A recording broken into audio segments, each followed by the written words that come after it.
Hey, so I wanted to make this video today about being an Enneagram 4, and I wanted to talk about some of the, I guess, like, the gifts that we have, because being a 4 is often, descriptions of 4s are often surrounded with melancholic descriptors and descriptions of emotional instability and things like that, and I'm not saying any of those are wrong at all, but we don't often talk about, and especially people who don't like 4s very much, like, you don't see a lot of like 4 hate on the internet because there are a lot of 4s for some reason on Twitter.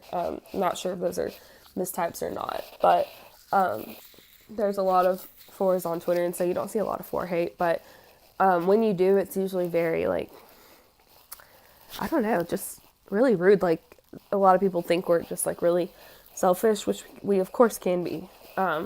But we're also one of the few types who will acknowledge and readily admit that we're being selfish when we're being selfish, because it doesn't scare us to admit things like that about ourselves.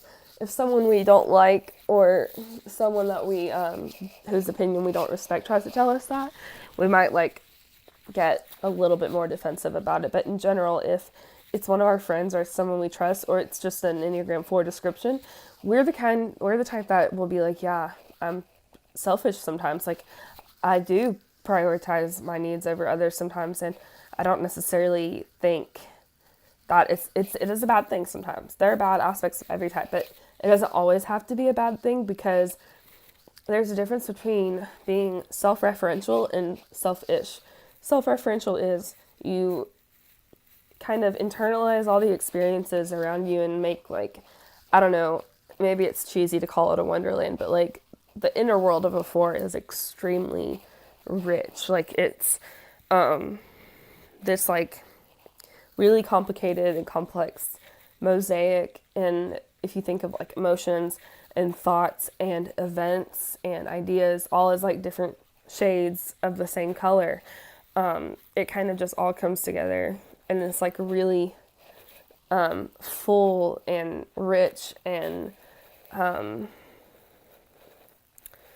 just interactive and tangible landscape in our minds, basically. And I'm sure that there are other types that relate to that, and I'm not trying to say that that's an Enneagram 4 thing specifically. I'm just explaining my own experiences in that way.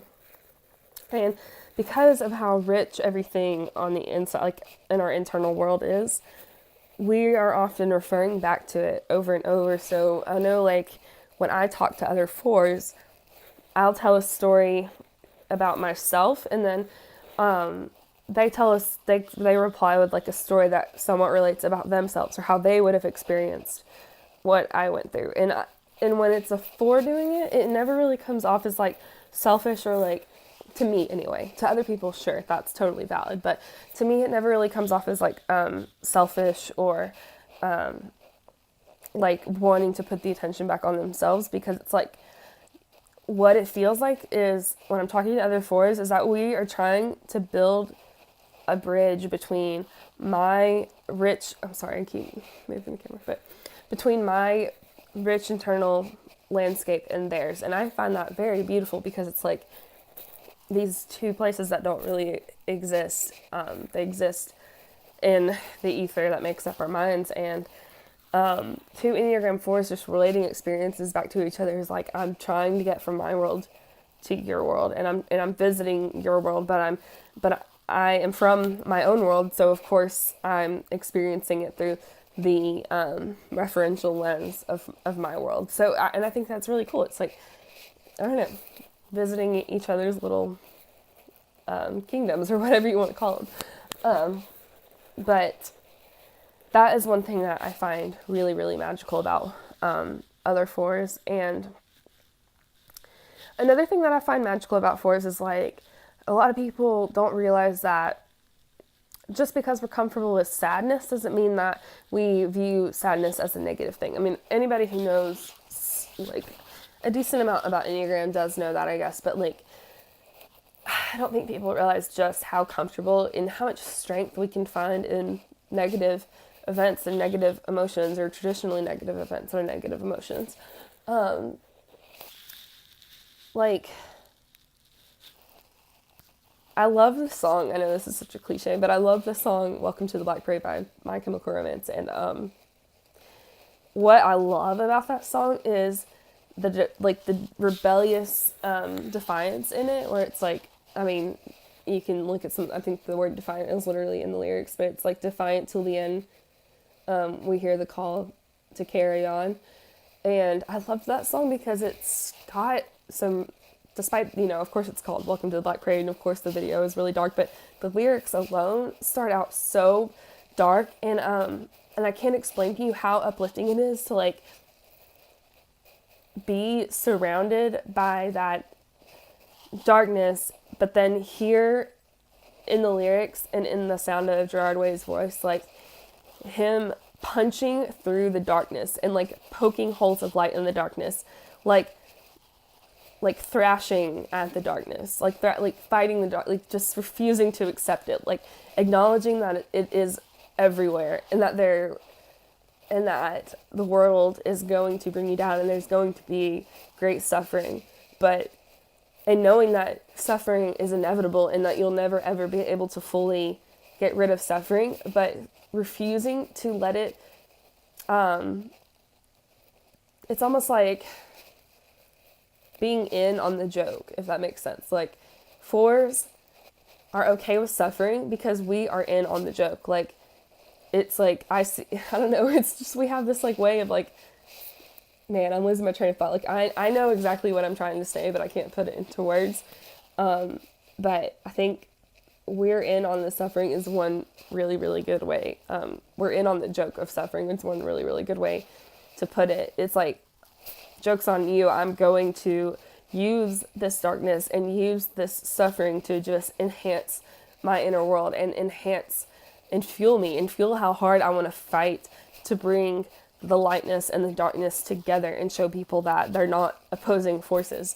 I don't know if I'm getting too intense. I'm sorry if I am. I'm not actually sorry. I like being, myself, so whatever. But I don't know. I think that to me is one of, like, probably the single most beautiful thing about fours. And I know, like, there's this quote about neuroticism, and I think, I don't remember who to attribute it to, but it says, like, neurotics are people who refuse to accept suffering. So I don't know. It's weird because I'm sitting here saying, like, fours are so okay with sadness and suffering, but at the same time we, like, thrash against it. And we, like, kind of use the darkness in our fight against suffering. It's like, you can't hurt me because I have already confronted the suffering and the darkness that the world wants to bestow upon me. I've already confronted it because I'm not afraid of it. It fascinates me. I want to live in it. I want to absorb it. I want to study it. So I think fours' attraction to suffering is just rad, like, and I love seeing it. I love hearing it in music, like, the example that I had, and I love seeing it in other people because it is, like, that strength is mind-blowing to me because I personally, I don't always have that strength, and no Enneagram 4 or any person always has the strength to confront suffering and darkness that way. But when we are at our best, it's not when we're just totally thrilled with the world. It's like, you see our grit and our determination to keep going in the face of our most adverse moments, the most adverse events that happen to us. That's where you see our strength. We crumble completely.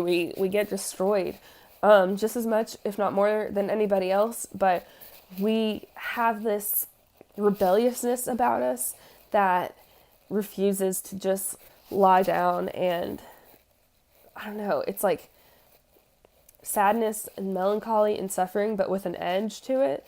And when you see us at our best is when we're refusing to just pity ourselves. It's when we're like, I don't know how else to put it besides, like, thrashing against the suffering and showing the suffering that we see what it's doing, we see what the darkness is doing, and guess what? Fuck it, because we're going to use it. We're going to make it a part of our internal world. We're going to write about it. We're going to make art about it. And not even just those cliches of like taking your suffering and turning it into art, but like, because I'm not an artist and I wish I were. I write some, but like it almost just like fuels my confidence and my outlook on life and my affirmation that I have unique things to bring to the world, just like everybody does. Every single person does. And so when I can achieve that headspace, I feel so empowered. And when I see other fours do it, I am so impressed and in awe. And so that's what I find magical about fours. And I just wanted to do this one first because, like, I know, like, I might come off as, like, self-centered or whatever. And like I said, fours are self-centered. You can say that and it's not going to hurt my feelings at all. But I'm not talking about, like, I'm not trying to say that, like, we are, like, special or magical, because every single type has this sort of, like, awe-inspiring magic about them. But I think because being a four and, like, connecting to other fours through music and stuff like that, it's the one that I find most easy to access and most tangible. And so maybe it makes me feel more passionately, but I definitely don't think that we're more special than any other type. So, like, I guess that's all I have to say. But stay tuned for the other Enneagram types and what I find magical about them, because I'm really, really excited to talk about this. Bye.